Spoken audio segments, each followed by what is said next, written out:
할렐루야. 갑자기 더워진 날씨에 어떻게 잘 지내고 계십니까?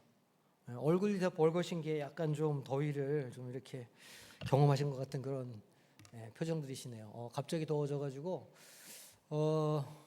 아까 저기 운동을 가신다고 들었는데 운동 갔다 오셨나 모르겠네. 날 더운데. 야, 참 그렇습니다. 그 지난주에 우리 암송구조 좀 길었는데 약간 민망하려고 그렇긴 한데 자, PPT 띄워주세요. 그래도 할 건 해야 되니까. 오늘 두 번째 시간입니다.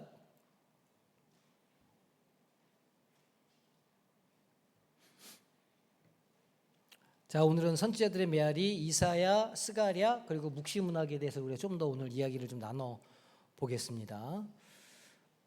여기 이제 그 어린 왕자에서 여우가 어린 왕자한테 하는 얘기예요. 가장 중요한 것은 눈에 보이지 않아, 이렇게 얘기합니다. 그러면서 마음에 있는 어떤 이야기들, 마음에 있는 진심들이 중요하다고 이렇게 얘기해주는 그런 장면에 나오는 이야기예요. 실제로 그 고난의 때를 살아가던 그 피나 핍박 가운데 있던 사람들은 눈에 보이지 않는 소망을 붙잡아야 했거든요. 보이지 않는 미래의 장래에 있을 소망을 붙잡고 살았는데 그것이 보이지 않는 것의 증거라 히브리서는 이렇게 말하고 있습니다. 그런 삶을 살아갔던 우리 선배들의 이야기를 오늘 또 나눠보겠습니다. 오늘 우리가 뭘 할 거냐면 이사야, 스가랴, 묵시문학의 흐름에 대해서 이야기를 쭉 나누고 특별히 이제 이사야와 스가랴가 계시록과 어떻게 연결이 되는지를 우리가 좀 살펴보도록 하겠습니다. 자, 우리 지난주 암송 말씀 다 기억하시죠? 제가 내가 또 밤의 환상 중에 자 마치 환상을 보는 것처럼 하시면 되겠습니다. 자, 시작.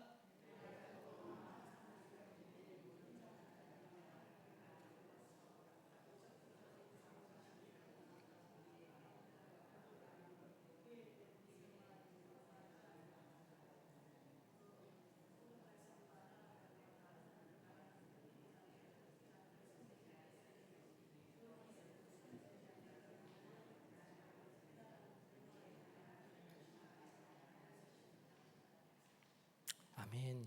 약간 피서가 되십니까? 이거 외우려 그러면 막 스트레스 받고 더운지도 모르고 막 계속 막 이렇게 약간 피서가 될 것 같은 생각이 좀 드네.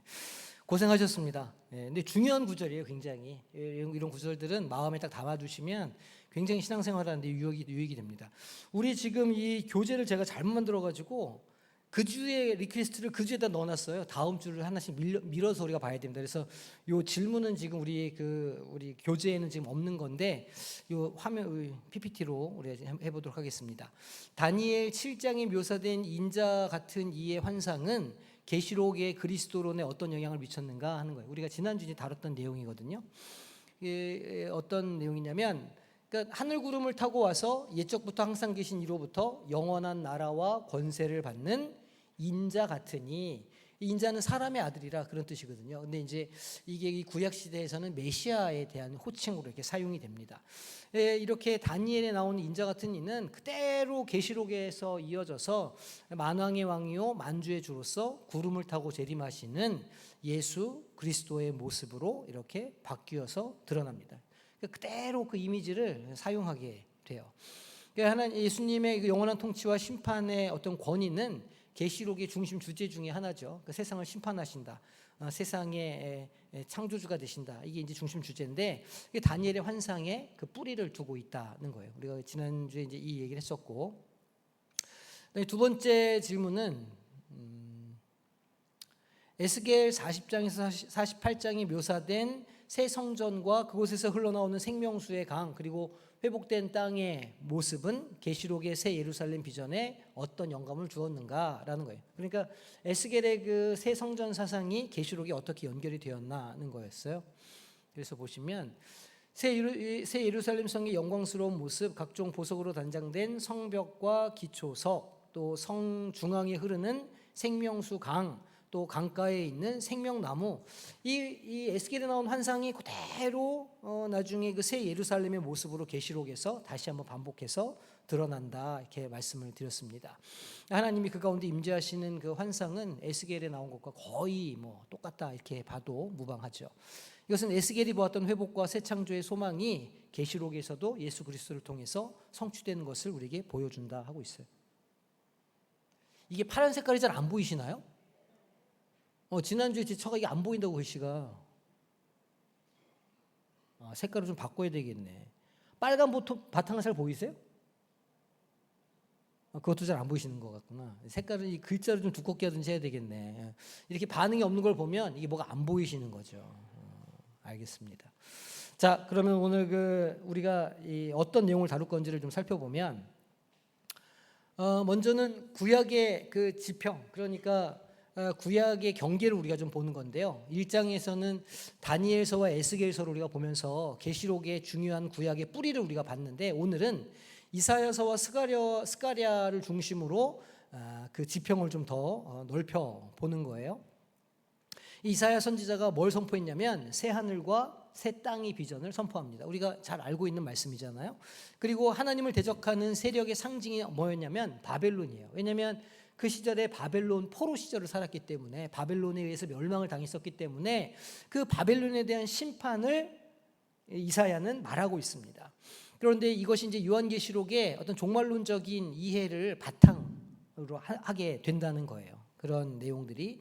또 스가랴서에 보면 다채로운 환상들이 보이는데, 거기에는 주로 예수님에 대한 그런 말하자면 예언적 환상들이 많이 나오거든요. 그래서 이것들이 요한계시록을 이해하는 데 중요한 단서를 제공해 주기 때문에 우리가 오늘 이사야, 스가랴 이 말씀을 살펴보게 됩니다. 또 우리가 이제 그 이사야나 뭐 에스겔이나 아니면 스가랴나 이런 그 예언서들뿐만이 아니라 구약 전체가 사실은 어떤 구속사라고 하는 큰 관점에서 이렇게 흘러가고 있거든요. 그래서 창조와 출애굽과 어떤 그런 다윗과 맺은 언약들, 그리고 여호와의 날과 같은 구약의 전체를 흐르고 있는 그런 핵심 주제들을 우리가 오늘 한번 살펴보도록 하겠습니다. 그래서 그런 구속사적인 흐름이 계시록에서 어떻게 완성되고 있는가를 우리가 이제 확인하게 되거든요. 그래서 그러니까 이제 이 성경 전체에 흐르고 있는 하나님의 이야기가 결국은 계시록에서 완성이 되는구나. 우리가 그걸 좀 이해를 해야 되는 거죠. 그러니까 이 계시록은 세상 끝날 미래를 바라보는 예언의 책이 아니고 과거부터 있었던 하나님의 말씀이 끝나고 마무리되는 책이라 이렇게 이해하시면 되는 거예요. 그리고 이제 요한계시록의 독특한 이 문학 장르, 묵시 문학을 우리가 다시 한번 우리가 공부를 해볼 건데, 이 계시록이 사용하는 상징적이고 어떤 환상적인 이런 표현을 이해하는데 우리가 구약을 이렇게 잘 살펴보면 이해가 된다라는 거예요. 이제 그런 면을 우리가 좀 살펴보도록 하겠습니다.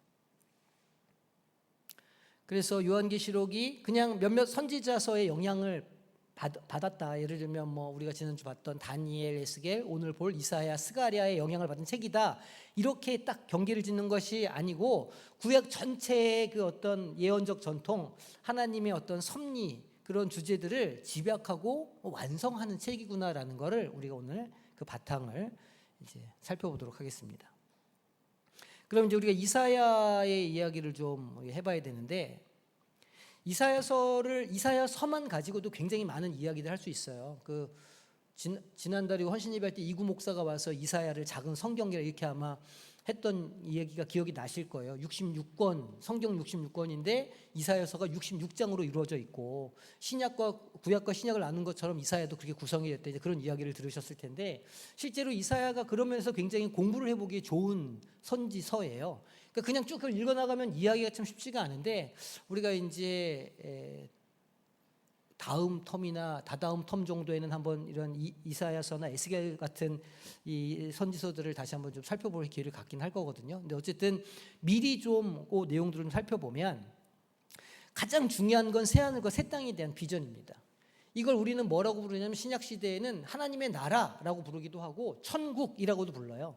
특별히 천국이라는 단어는 우리가 얼핏 듣기에는 이 죽어서 가는 곳을 천국이라고 우리가 보통 이해를 하잖아요. 그런데 천국이라고 하는 단어는 사실은 마태복음의 저자인 마태가 하나님의 나라라는 단어를 입에 담기가 어려워서, 유대인이니까 마태는 하나님이라고 하는 단어를 성경에 쓸 수가 없었던 거예요. 그래서 하나님의 나라를 하늘, 나라, 천국이라고 바꿔서 썼던 것이거든요. 그래서 천국이나 하나님의 나라나 같은 의미다라는 걸 이해하시면 되는데, 어쨌든 그것의 원형이 이사야가 말하고 있는 새 하늘과 새 땅이라는 거예요.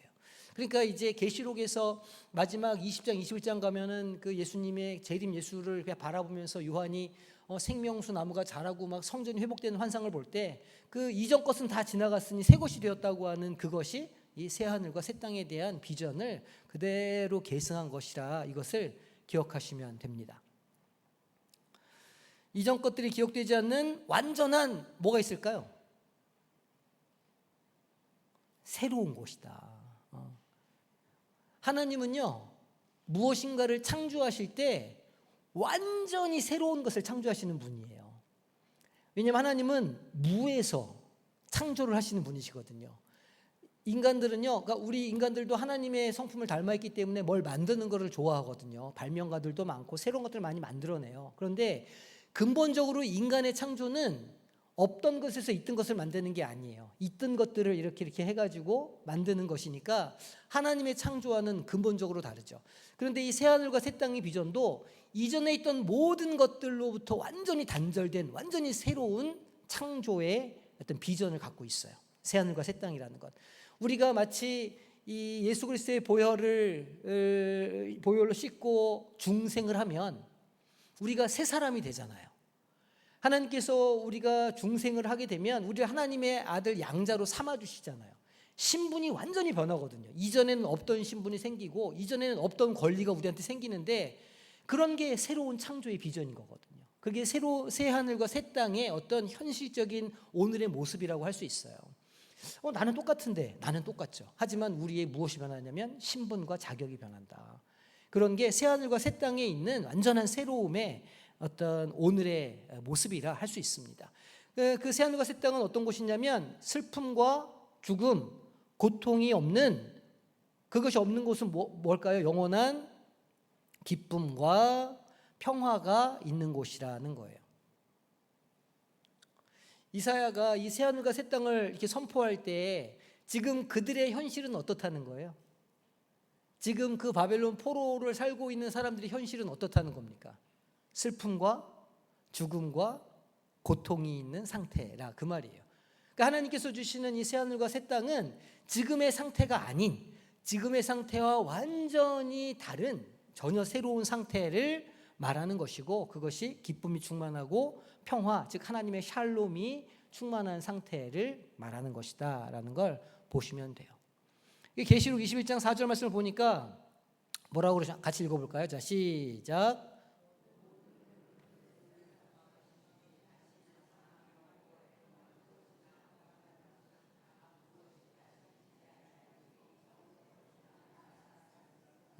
보이시네. 보이시는 곳으로. 그러니까 그곳은 우리 눈물을 닦아주시는 곳이라는 거예요. 그러니까 이 이사야가 이것을 선포할 때 그 새 하늘과 새 땅은 오늘의 고통이 끝나서 하나님께서 오셔서 우리에게 새 나라를 허락해 주실 때 오늘의 고통이 끝나고 더 이상은 고통과 절망과 좌절이 없는 어떤 평화와 안식의 땅이라는 걸 상대적으로 보여주는 그런 말씀이라고 할 수 있어요. 그러니까 우리가 지금 생각하기에 그러니까 지금 새하늘과 새 땅은 우리가 죽어서 가는 하나님의 나라구나 천국이구나 이건 조금 다른 이야기예요. 그런 의미가 아니고 오늘을 살아가는 고통 속에 있는 사람들에게 소망을 주고 희망을 주는 그런 그들에게서 그걸 붙잡고 살아갈 수 있도록 해주는 비전의 말씀이라 이렇게 보는 게 훨씬 더 성경적입니다. 그리고 이제 바벨론의 심판과 멸망에 대해서 이사야가 말을 반복해서 하거든요. 그러니까 하나님을 대적하고 교만한 세속적인 힘의 상징으로서의 바벨론을 말하는 거예요. 그 바벨론이 어떻게 될 것이다? 멸망할 것이다. 바벨론이 멸망하죠. 어디에 멸망합니까? 아수르에 의해서 멸망해요.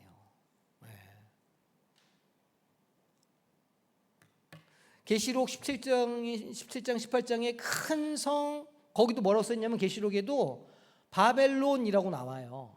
그러면 이 요한계시록을 쓸 때 이 사도가 의도했던 바벨론, 큰 성 바벨론은 어디를 말하는 걸까요? 로마 제국을 말하는 거예요. 마치 그 바벨론 포로 유수 시절에 우리가 그 땅에서 그 바벨론으로부터 해방하기 위해서 기도하고 우리가 하나님의 도우심을 구했던 것처럼 오늘 시대의 바벨론은 로마 제국이다. 근데 로마 제국이라는 말을 서편지는 못 써요. 왜냐하면 잡혀갈 테니까. 그러니까 그걸 다 상징으로 이렇게 만들어서 이렇게 이제 말을 하는 거죠. 그래서 신학적으로 연결이 된다.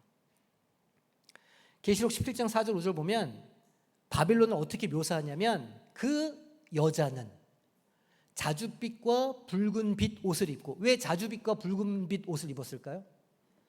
자주색 옷은 황제의 상징이거든요. 물감을 구하기가 힘들어가지고 자줏빛 옷은 잘 사는 사람들, 부자들, 귀족들, 왕들이 입었어요. 항상 왕의 옷은 자색이었어요. 그러니까 자색과 붉은 옷을 입었다는 그 여자는 황제를 상징하는 거죠. 금과 보석과 진주로 꾸미고 손에 금잔을 가졌는데, 실제로 황제들이 이렇게 쓰는 식기들이 다 금으로 만들어졌다고 그러죠. 가증한 물건과 그의 음행에 더러운 것들이 가득하더라. 왜냐하면 로마 제국이 온갖 우상 숭배로 가득했던 땅이거든요.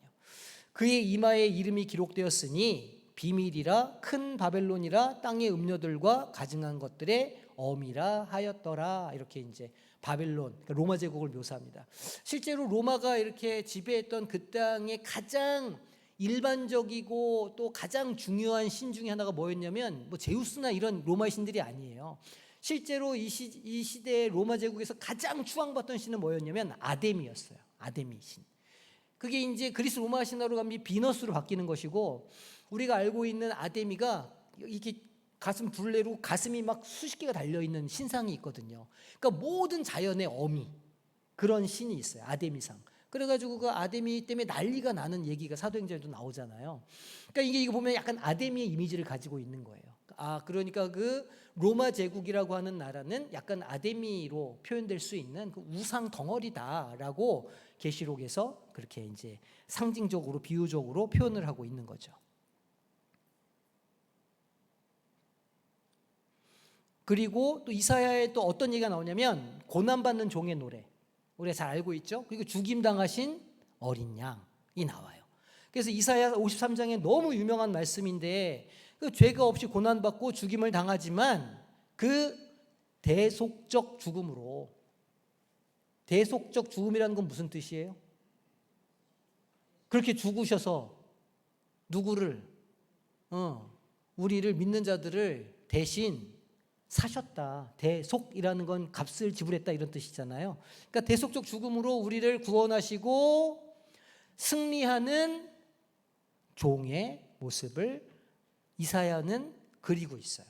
그러니까 그 바벨론 시대에, 바벨론 제국 그 음녀의 시대에 고통받고 있는 사람들을 자신의 죽음으로, 대속적인 죽음으로 구원해주고 마침내는 그것에 대해서 승리할 것인데, 그 모습이 마치 어린 양과 같다, 종과 같다, 이사야가 말하고 있는 거예요. 이게 누구겠어요? 말 하나만 안 하죠. 예. 그래서 계시록에 죽음 당하신 그 어린 양이 계시록에 그대로 등장하는 겁니다. 보좌에 어린 양이 있거든요. 신학적으로 연관이 된다. 계시록 5장 6절을 보니까 내가 또 보니 보좌와 내 생물과 장로들 사이에 한 어린 양이 서 있는데, 이 어린 양이 누구예요? 예수님이에요. 부활하셔가지고 하늘로 올라가신 어린 양. 그걸 왜 예수님이라고 말을 안 하느냐? 이거 예수님이라 쓰면 안 되는 거예요. 이게 이제 서신서니까, 요한계시록도 서신서니까 여기저기 필사를 해가지고 막 돌려봤을 거란 말이에요. 지금처럼 이렇게 인쇄가 돼가지고 나오는 책이 아니잖아요. 이제 두루마리나 뭐 이런 거 해가지고 다 이렇게 하다가 혹시 그 핍박 가운데 누구한테 잡히면 그것도 뺏길 거 아닙니까? 쫙 펴요. 그럼 거기 이제 뭐 예수님 나오고 로마 제국 나오고 그러면 이제 난리가 나는 거예요. 그러니까 그걸 다 이렇게 상징으로 바꿔서 표현을 하고 있는 거죠. 일찍이 뭐 한 것 같다고요? 죽임을 당한 것 같더라. 그러니까 이제 이게 예수를 믿는 사람들은, 그리스도인들은 이걸 보면 이게 뭔지 너무 잘 아는 거예요. 그치, 그분이 어린 양이지. 어린 양이라고 하는 것은 그분이 제물이 되셨다는 그 의미를 가지고 담고 있잖아요. 어린 양이라는 것 자체에. 그러니까 그런 이야기들을 이미 이 사람들 알고 있기 때문에 요한 사도가 이걸 이렇게 쓴 걸 보면 단지 이거를 1차적인 그 문자로만 이해하는 게 아니라 이것이 담고 있는 풍성한 그 신학적인 어떤 이 구약의 어떤 역사적인 이야기들을 동시에 그 사람들은 이해할 수가 있었다는 거예요. 그에게 7뿔과 7눈이 있으니 이 눈들은 온 땅에 보내심을 받은 하나님의 7 영이더라. 이렇게 나와요. 나중에 계시록을 볼 때 우리가 이것에 대해서도 좀 자세하게 다뤄보겠습니다. 그리고 어떤 승리냐면 고난과 희생을 통한 승리예요. 승리를 하는데 무슨 왕처럼, 무슨 로마 제국처럼 힘으로 막 눌러서 제압하고 금관을 쓰고 왕관을 쓰는 그런 승리가 아니라는 거예요. 예수님이 보여주신 승리는 고난과 희생을 통해서 얻게 된 승리라는 거예요. 이게 그 초대교회 사람들한테 왜 위로가 됐을까요? 그들이 지금 당하고 있는 게 뭐예요? 고난과 희생이었거든요. 그러니까 예수님이 그렇게 우리를 위해서 어린 양으로 돌아가셨으니, 그리고 승리하셨으니 우리의 오늘의 삶에서도 우리도 승리하는 삶을 살 수 있다고 하는 그런 신학적인 근거를 그들에게 보여주는 그런 말씀이 되었다는 거예요. 자기네들이 맨날 핍박당하는데 맨날 와가지고 로마 제국 그 병사들에서 도미니티아누스 황제 때 그렇게 잡혀서 불태워지고 사자밥으로 던져지고 매일매일 그런 삶을 살았지만 그렇게 고난을 당하고 희생을 하는 자기들이 뭐 한다고 생각했다고요? 승리하는 것이다. 예수 그리스도께서 그렇게 승리하셨으니까 그 믿음을 가지고 그때를 견뎠다, 그런 의미입니다. 그리고 이사야서에 또 이스라엘의 남은 자 사상이 있어요. 남은 자, 이스라엘의 남은 자. 심판 속에서 신실한 누구를 통해서, 남은 자들을 통해서 하나님의 구속 역사가 계속해서 이어지게 된다는 걸 이사야 선지자가 비전으로 말해줘요. 그루터기 얘기를 하거든요. 다 잘려나가고 없고 그렇다는 거예요. 하지만 그렇게 살아남은 자들, 끝까지 믿음을 지키는 자들을 통해서 하나님의 이 역사가, 섭리가 계속 흘러갈 것이고 그들을 통해서 하나님이 이 역사 가운데 승리하는 길을 만들어 주신다는 그런 말씀을 전해주고 있는 거죠. 11장 16절 보니까 이사야, 그의 남아있는 백성 곧 아수르에서 남은 자들을 위하여 큰 길이 있게 하시되 이스라엘이 애굽 땅에서 나오던 날과 같게 하시리라. 이스라엘이 애굽 땅에서 나오던 날이 언제예요? 출애굽 때잖아요. 그것처럼 이제 아수르에서 포로 생활을 하다가 이 사람들이 풀려날 때가 온다는 거예요. 풀려날 때가 왔나요? 아수르에 포로 생활하다가, 바빌론 포로 생활을 하다가 풀려났어요? 풀려났잖아요. 70년간 포로 생활을 하다가 바빌론 유수를 하다가 1차, 2차 풀려나가지고 성전을 재건하고 성벽을 재건하고 이런 일들을 하게 되잖아요. 그러니까 그 이전에 이미 이사야는 그런 환상을 그들에게 보여주고 그런 날이 올 것이니 과거 역사에 출애굽의 역사가 있었던 것처럼 오늘 우리도 하나님께서 구원해 주신다, 이거를 믿고 살아가야 된다, 이렇게 이야기를 하는 거예요. 왜? 희망이 있는 사람과 희망이 없는 사람은요 천지 차이잖아요. 이 소망이 없는 사람은 좌절하면 좌절한 가운데 그냥 이렇게 널브러져 있어요.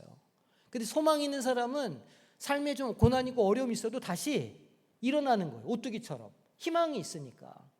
그러니까 이 이사야 선지서는 그 바빌론 포로에 사로잡혀 있는 그 백성들에게 뭘 주는 책일까요? 소망을 주는 책이에요. 계시록은 무슨 책일까요? 그 마지막 때를 살아가는 사람들을 무섭게 하고 두렵게 하고 심판한다고 정신 차리라고 한 책이 아니고 그 고난을 당하고 있는 사람들에게 하나님의 주님, 재림 주님을 향한 소망을 주는 책이라. 그래서 힘들고 어려운 시대를 오뚜기처럼 잘 서서 갈 수 있게 하는 책이라는 거예요. 우리들이 이 시대에 뭐예요 그러면? 남은 자들이라는 거예요. 그러면 이제 스가랴에서도 중요한 몇 가지 그 상징들이 나오거든요. 그걸 좀 살펴볼게요. 다양한 환상들이 나오는데 스가랴서를 보면 순금 등잔대와 두 감람나무가 나와요. 이게 이제 뭐냐면 성령의 능력으로 세워주는 공동체를 상징하고 지도자들을 상징해요. 이제 우리가 이제 이 스가랴서를 따로 뭐 자세하게 다루진 않겠지만 이제 과거 역사에 예를 들면 이제 시대마다 조금 그 지도자들을 달리 표현하기는 하는데, 예를 들면 이 바빌론 포로 시절에는 뭐 느헤미야나 이런 사람들을 두 감람나무라고 이렇게 표현하기도 했고, 또 후대에 이르러서 이 에피파네스에 의해서 그 성전이 더럽혀지고 이렇게 중간사 시기에 그렇게 할 때는 뭐 또 마카비랄지 이런 사람들이 그렇게 두 감람나무로 비유가 되기도 했어요. 그러니까 그런 방식으로 시대를 따라서 그 시대의 어떤 그 백성들을 이끌어가는 지도자들에 대한 상징으로 저렇게 이야기가 되고, 물론 계시록에 가면 계시록에도 두 증인이 등장을 하게 됩니다. 그렇게 비교할 수 있는 거예요. 그리고 날아가는, 뭐가 날아가냐면 두루마리가 날아가요. 그리고 에바 속에 여인도 나옵니다. 이건 이제 죄악에 대한 하나님의 심판과 정결케 하시는 역사를 상징적으로 보여주는 것인데, 또 내 병거도 나오죠. 그러니까 이제 이런 스가랴서에 나오는 다양한 상징들이 계시록에서 그 이미지들을 다 차용해서 굉장히 유사하게 다시 사용을 한다는 거예요. 이런 것 내용들이 이렇게 스가랴에서 나왔구나라는 걸 알고 계시면 됩니다.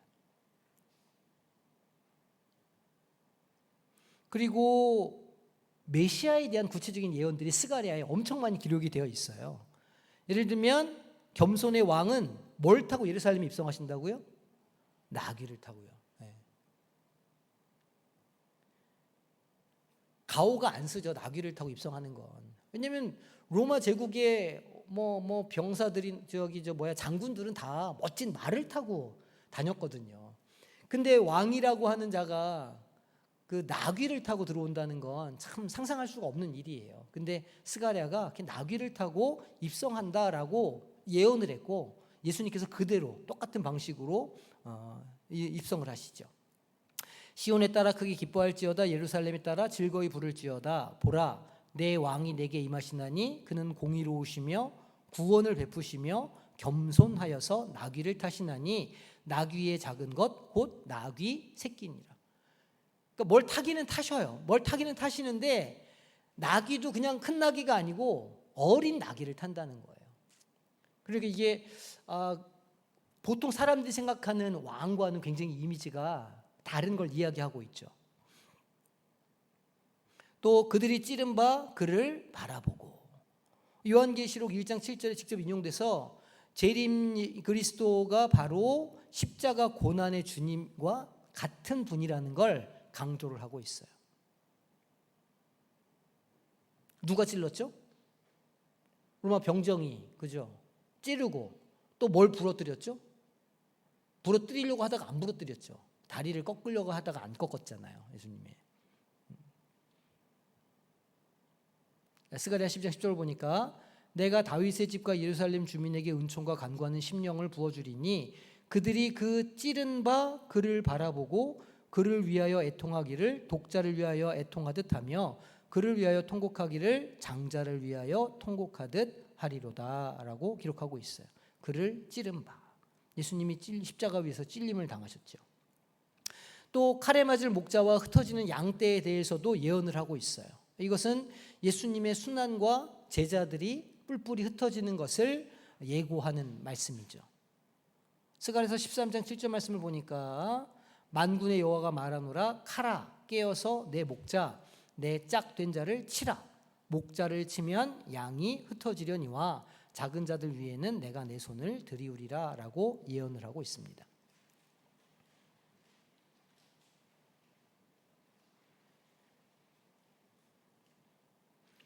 또 이 스가랴에도 마지막 날에 대한 것이 또 이렇게 얘기가 되어 있어요. 그 열국의 예루살렘을 향한 공격, 이렇게 그러니까 많은 나라들이 예루살렘을 공격할 것이다, 이제 이런 예언을 하고 있고, 하지만 누가 승리한다? 끝내는 여호와 하나님께서 승리하신다.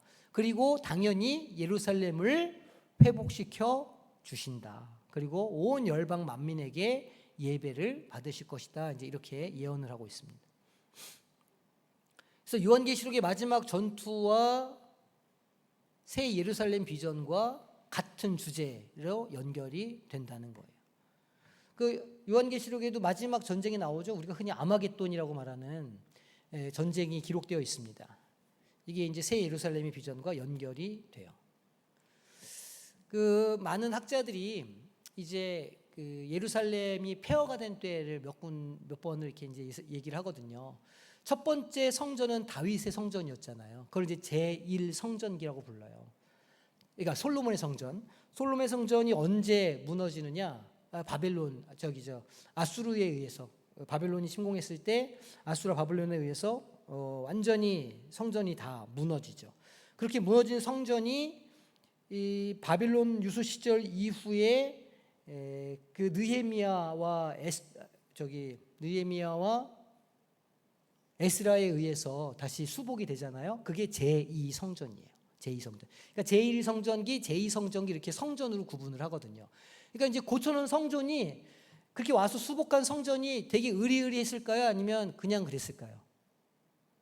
그냥 그랬어요. 솔로몬 때는 진짜 온 열방에 있는 자재들을 다 가져다가 진짜 멋지게 지어 올렸거든요. 근데 그렇게 포로 생활에서 돌아와서 이렇게 건축한 성전은 굉장히 많이 재정이 있었던 것도 아니고 건축 자재가 많았던 것도 아니에요. 그래서 겨우 그 모양만 그냥 겨우 그렇게 있었을 뿐이에요. 그러다가 그 성전이 언제 더럽혀지냐면 중간사 때 마카비 혁명 때 에피파네스 황제가 와가지고 돼지피 뿌리고 막 이런 사건이 막 일어나거든요. 그때 이제 거기가 되게 지저분해지고 그거를 회복해서 무슨 명절을 지켰다고 제가 늘 말씀드리죠? 성전을 회복하는 날. 수전절, 수전절이 이르러 이렇게 하죠. 그게 이제 수전절이에요. 그렇게 돼 있다가 그 제2성전을 증축한 게 누구냐? 그게 헤롯 대왕이에요. 헤롯 대왕이 증축해서 세 번째 성전 시대가 열려요. 그 세 번째 수복된 성전이 언제 다 무너질까요?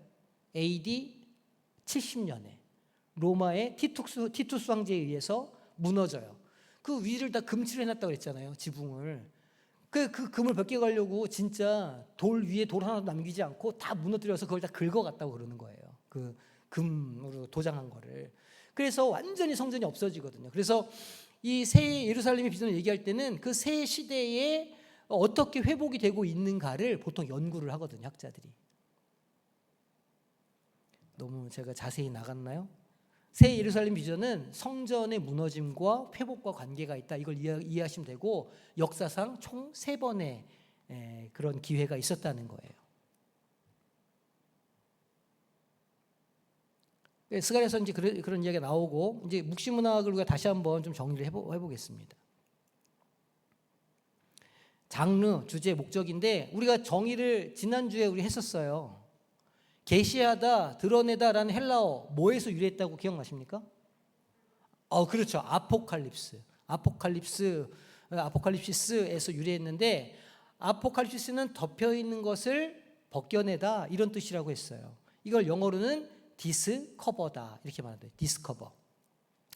감추어져 있는 것을 헬라어로 뭐라 그러냐면 미스테리온이라고 불러요. 신약에서는 그걸 비밀이라 말하는데 사실은 비밀이라고 번역하는 것보다는 신비라고 번역하는 게 좋아요. 미스테리는 신비잖아요. 그러니까 이제 이 얘기를 또 제가 또 반복하는데 비밀은 아무도 안 보이는 거예요. 누구한테나 다 가려져 있는 걸 비밀이라고 불러요.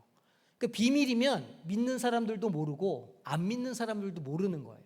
그런데 신비는 믿는 사람들한테는 보여요. 믿는 사람들은 그게 뭔지 알아요. 근데 안 믿는 사람들은 그게 뭔지 모르는 거예요. 덮여있기 때문에. 그건 신비. 아예 아무도 모르는 건 비밀. 이렇게 이제 구분을 하시면 돼요. 그러니까 묵시문학은 그 덮여있는 것을 믿는 자들에게 싹 벗겨가지고 그게 무슨 의미인지를 알려주는 그런 책이라는 거예요. 그러니까 믿음을 가지고 이 신앙 공동체 안에 있던 사람들은 이 예언서들을 통해서 요한계시록을 통해서 이것이 하나님의 어떤 말씀이다라는 걸 밝히 깨달아 알았다는 거예요. 하지만 예수를 믿지 않는 로마 제국의 이런 병사들이나 핍박자들은 그게 무슨 이야기인지 깨닫지 못하죠. 왜냐하면 이것을 깨닫게 해주시는 분은 누구라? 성령님이시라.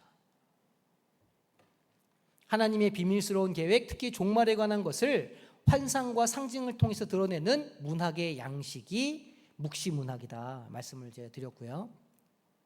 그럼 이게 묵시문학은 언제 발달하냐? 묵시문학이 언제 발달하겠어요?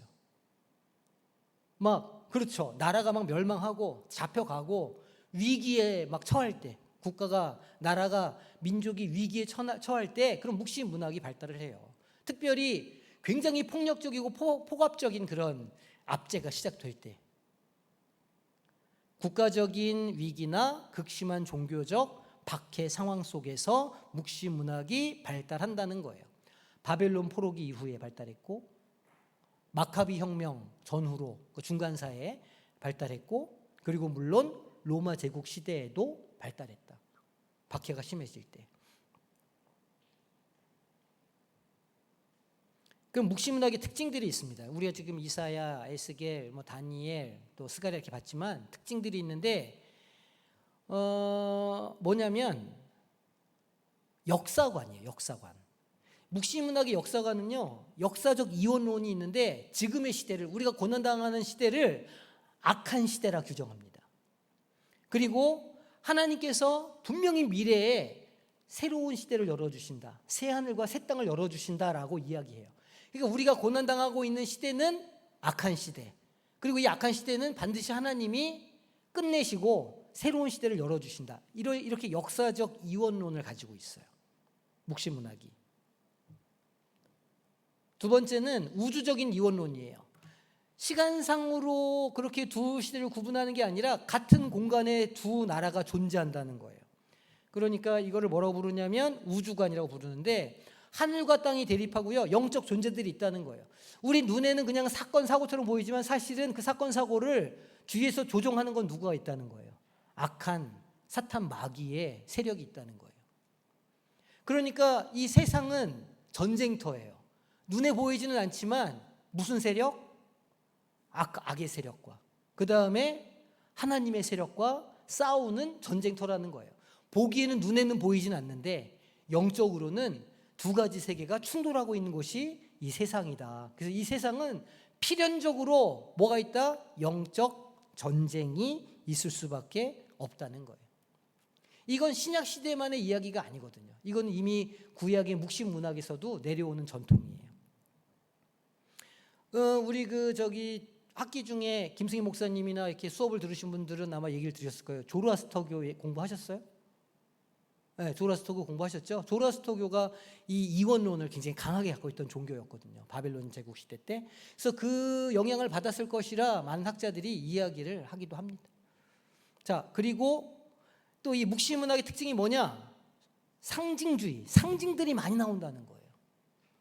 그냥 예수님, 천국 이렇게 똑바로 안 쓰고 어린 양, 보좌 위에 생물, 이런 굉장히 복잡한 언어로 상징적으로 쓴다는 거예요. 동물도 나오고 숫자도 나오고 색도 나오고 천체 현상도 나오고 다양하고 복잡한 상징들을 사용해요. 그게 뭐냐면 내부 공동체에서만 암호처럼 이렇게 사용될 수 있도록 하기 위한 거기 때문이라는 거예요. 예를 들어서 거기다가 네로는 나쁜 놈이야 이렇게 쓰면 잡혀갈 거 아닙니까? 그러니까 네로를 게마트리라고 하는데, 히브리어에는 그 글자마다 숫자를 매겨요. 그러니까 알파벳을 쓰던 시대가 아니니까, 예를 들면 기역, 니은, 디귿, 리을에 1, 2, 3, 4 이런 식으로 숫자를 붙이는 거랑 똑같은 거예요. 알파벳에다가 숫자 음가를 넣어가지고 그 숫자를 다 더해가지고 네로를 바꿔놓으면요, 황제 네로를 바꿔놓으면 그게 666이 돼요, 숫자를 더해놓으면. 그러니까 666이라고 하는 건 네로 황제를 지칭하는 게마트리구나라는 걸 우리가 이해할 수 있는 거죠. 환상과 꿈이 또 많이 나옵니다. 하나님의 계시를 전달하는 주된 수단이 뭐냐? 환상으로, 꿈으로. 환상을 누가 전해줄까요? 천사들이 주로 전해줘요.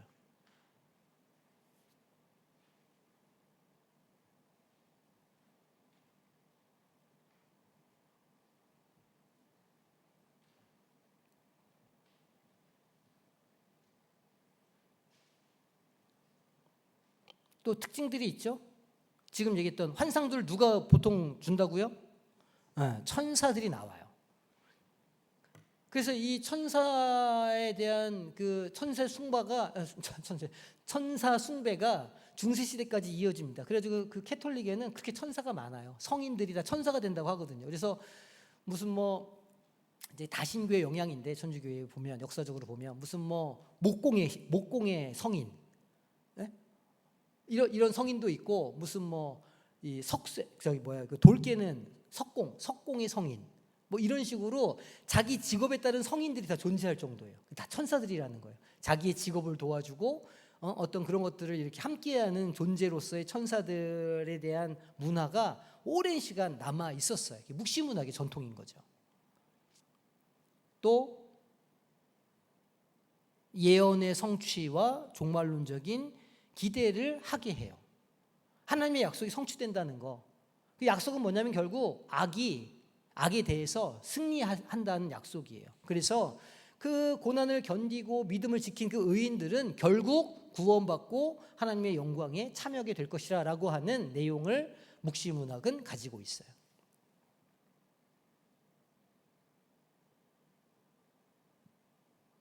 그래서 의인의 고난과 최후, 그렇죠, 승리예요. 오늘 고난의 일시성, 부당함, 잠깐이라는 거예요. 환난은 잠깐 지나간다는 거예요. 그런데 그걸 참고 있냐는 자에게는 하나님의 나라가 약속으로 주어진다, 이 이야기를 하고 있죠.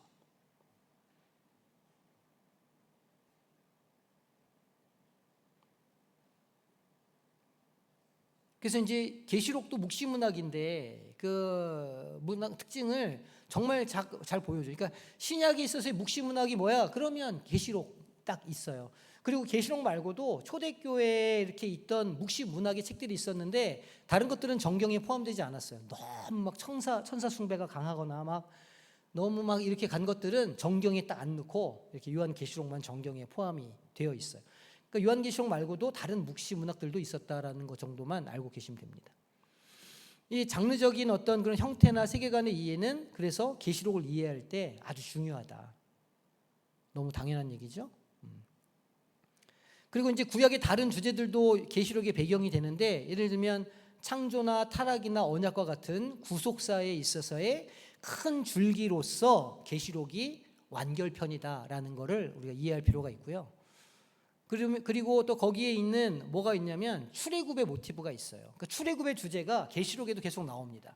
그러니까 계시록에 나오는 재앙들을 보면 마치 그 출애굽의 10가지 재앙과 비슷해요. 막 온 열방에 막 대접이 뒤집어지면 뭐가 떨어지고 딱 보면은 출애굽할 때 10가지 재앙과 굉장히 유사한 걸 볼 수 있거든요.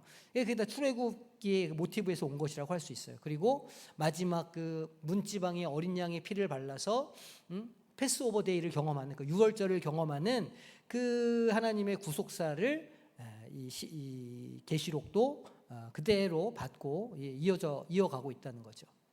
그리고 마지막 심판의 날, 이걸 뭐라고 부르냐면 계시록에서는 여호와의 날이라 이렇게 이제 보통 말하는데, 이 날은 어떤 날이냐면 심판과 구원의 날이고 클라이막스예요. 예수님께서 재림하시는 최후의 심판이 있는, 그리고 새 창조가 일어나는 날이라. 그러니까 D-Day가 있다는 거예요. 믿는 자들에게 예수님께서 재림하시는 그 D-Day가 있다. 승리의 날이 있다. 역전하는 날이 있다. 이걸 믿고 살아가라는 거죠.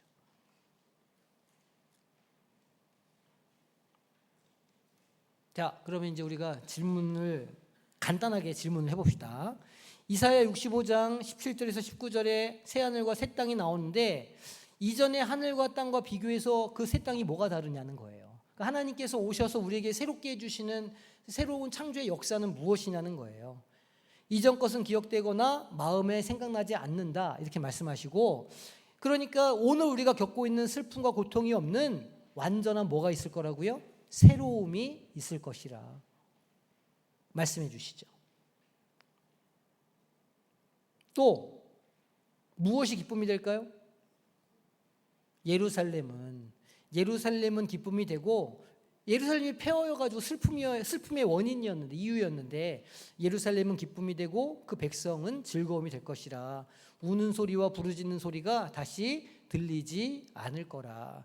그러니까 지금 이들의 오늘의 현실은 어떻다? 슬픔과 고통이 있고, 그 다음에 예루살렘은 슬픔이고, 그 백성은 전혀 즐겁지 않고 날마다 울고 부르짖고 있다라는 뜻이에요.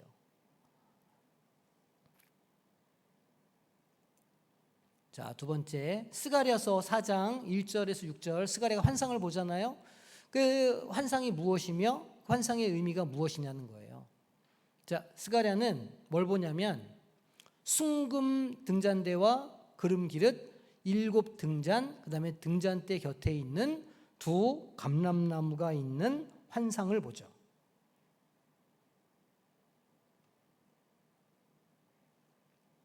그리고 뭐라 그러냐면 힘으로 되지 않고 능력으로 되지 않고 오직 뭐로 된다고요? 나의 영으로 된다 하는 하나님의 말씀을 스룹바벨에게 전해줘요.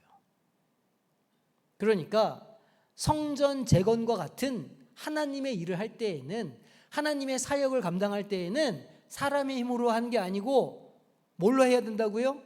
성령의 능력으로 할 수 있다는 거예요. 그러니까 그 절망의 시대, 고난의 시대를 살아가는 사람들이 자기를 회복하고 그 삶의 어떤 상황을 역전시킬 수 있는 건 자기의 지혜나 능력이 아니라는 거예요. 누가 하는 거라고요? 성령 하나님께서 하시는 거라고. 그러니까 우리는 성령님께 뭘 하면 되냐면 순종을 하는 거예요. 성령님께서 마음을 주시고 성령님께서 깨닫게 해주시고 성령님께서 길을 안내해 주시면 우리는 순종하고 그 길을 따라가면 돼요. 그렇게 하면 이 새하늘과 새 땅의 역사가 우리 가운데 일어날 것이라고 말하고 있는 거니까. 오늘 우리가 겪고 있는 그런 고난이 있을 수 있잖아요. 우리가 오늘 겪고 있는 슬픔의 자리, 눈물의 자리가 있을 수 있잖아요. 근데 그런 자리를 회복시키는 일을 하나님이 하신다는 거예요. 성령의 역사로. 그러면 그런 일이 일어날 때 우리는 성령을 좇아 행하고 성령을 따라 살아갈 때 그런 경험을 이제 할 수 있다는 거죠. 자, 그러면 이 바벨론은 역사적 제국 이상의 어떤 의미가 있냐는 거예요. 또 계시록의 바벨론과 연결해서 그 무슨 의미가 있냐는 거예요. 자, 이사야의 이 바벨론은요, 당대 강력한 제국을 지칭하는 것이고, 그리고 또 하나님의 백성을 억압하고 하나님께 대적하는 교만, 우상 숭배, 세속적 힘을 상징한다고 할 수 있어요. 아까 우리가 이제 우주적 이원론 얘기했죠. 그러니까 눈에 보이는 건 바벨론 제국이지만 실제로는 악한 세력들이 있다는 거예요. 악한 영들이 있고 그 악한 영들이 바벨론을 통해서 일한다는 거죠. 그러니까 우리는 그것을 깨닫고 우리는 하나님의 그 말씀과 또 성령의 역사를 의지해서 영적 전쟁을 해야 된다는 거예요. 똑같죠. 계시록에서도 큰 성 바벨론을 말해요. 그게 어디라고요? 당시 로마 제국을 말하는 거라는 거예요. 뿐만 아니라 오늘을 살아가고 있는 우리 이 세상에서도 믿는 사람들을 미혹하는 거대한 어떤 눈에 보이지 않는 것들의 상징으로 이 바벨론을 적용해 볼 수도 있다는 거죠.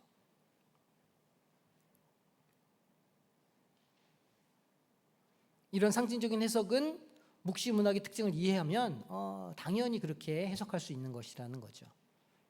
자, 그리고 이 묵시문학이 고난과 핍박의 시기에 하나님의 백성들에게 소망을 주기에 기록되었다 우리가 얘기했잖아요. 그러면 계시록에 나오는 무섭고 막 두려운 이미지들이 있는데 그럼 이것들은 그 초대교회 성도들한테 왜 그렇게 무서운 이미지로 이렇게 전달했을까 물어보는 거예요.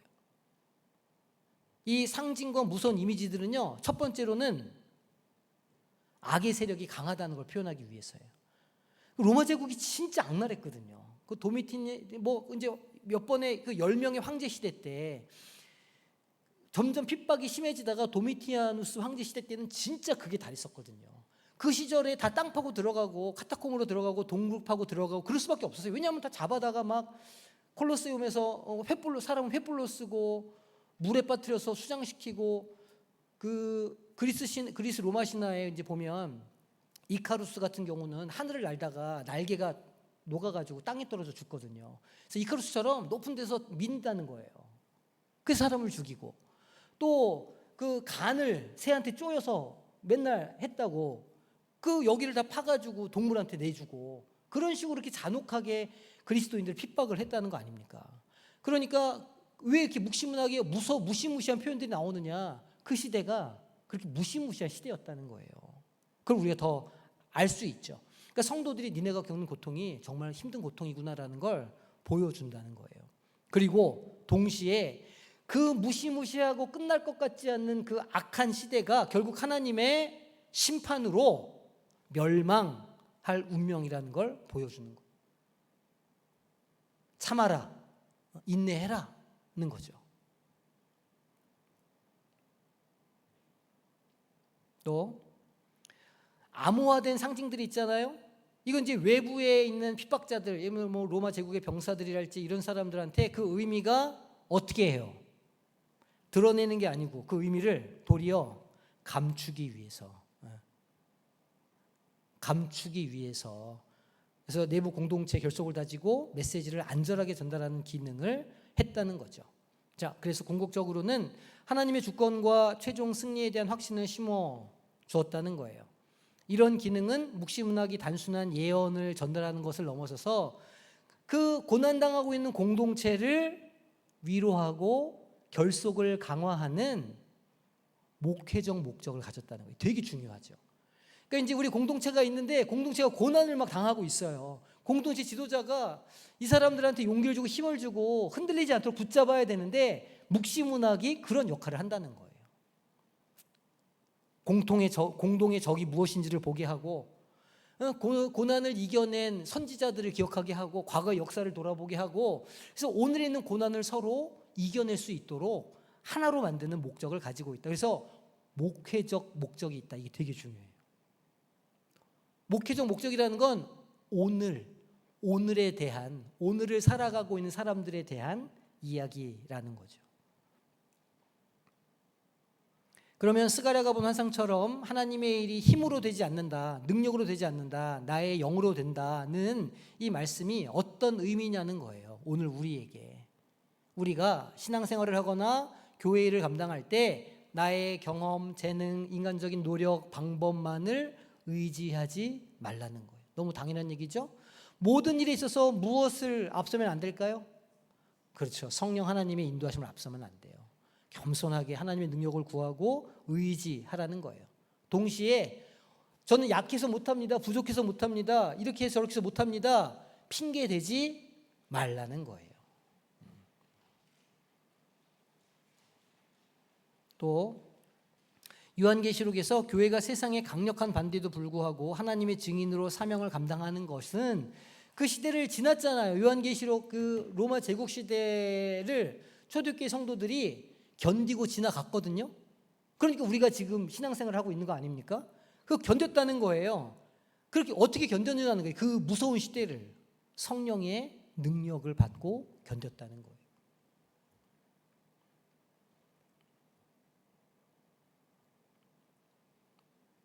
오늘 우리도 마찬가지겠죠. 우리도 이 힘들고 어려운 때를 어떻게 우리가 이겨낼 수 있습니까? 말씀 붙잡고 성령의 인도하심을 따라서 넘어가는 거예요.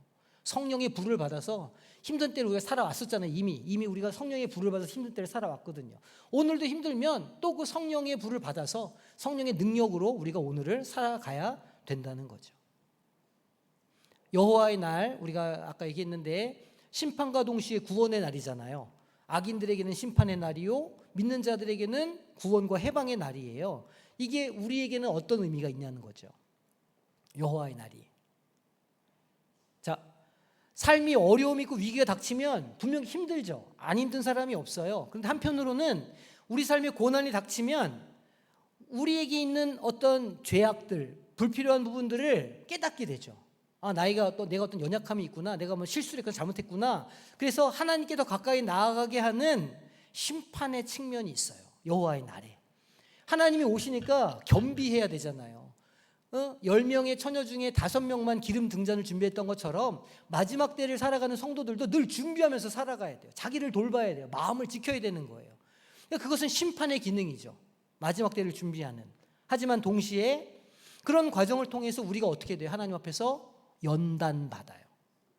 그래서 우리가 하나님 앞에 징계받아요. 징계받는다는 게 무슨 뜻이라고 그랬어요? 양육한다 이런 뜻이라고 말씀드렸잖아요. 양육받아요 우리가. 그래서 우리가 이 고난의 때를 지나면서 더 성장해가고 영적으로 자라갈 수 있다는 거예요. 그래서 구원의 기회가 되기도 한다는 거죠. 마지막 때는. 그러니까 종말신앙은 이 땅에 있는 거 다 정리하고 옛날 다미성교 기억나시죠? 다 팔고 흰 옷 입고 그렇게 사는 게 종말신앙이 아니에요. 종말신앙은 오늘 내 모습을 돌아보고 내가 하나님 안에서 말씀으로 잘 살아야지 결단하고 그렇게 한 발 한 발 그날 최선을 다해서 매일매일을 살아가는 게 종말신앙이라는 거예요. 따라서 어려움 속에서 좌절하기보다는 나를 성찰하고 하나님의 뜻이 무엇인지를 자꾸 분별하려고 애쓰고 성령의 도우심을 구하면서 그렇게 살아가는 믿음을 말하는 거라는 거예요. 그게 여호와의 날이 우리에게 보여주는 말씀의 의미라 할 수 있죠. 여호와의 날은 심판을 말한다. 그리고 동시에 구원을 의미하며 그것을 믿음으로 받게 한다는 거예요. 여호와의 나라. 이것은 이제 요한계시록에 나타나는 재앙과 심판의 의미를 더 깊이 이해할 수 있도록 해주죠. 그 안에 하나님의 섭리가 있다는 걸 깨닫게 해준다는 거예요. 자, 요 요약된 표는 집에 가서 한번 복습하면서 살펴보시면 되겠고요. 자, 암송 말씀까지 왔습니다. 오늘은 짧아요. 할렐루야. 자, 예, 그렇죠. 묵시 문학이니까. 네, 똑같아요. 묵시라는 게 아포칼립스라는 말을 번역한 것이거든요. 묵시가 감추어져 있는 것을 보게 한다는 뜻이니까. 묵시 문학이기 때문에 묵시록이라고 부르는 거예요. 네. 자, 스가랴 4장 6절 말씀 함께 합독하겠습니다. 자, 시작.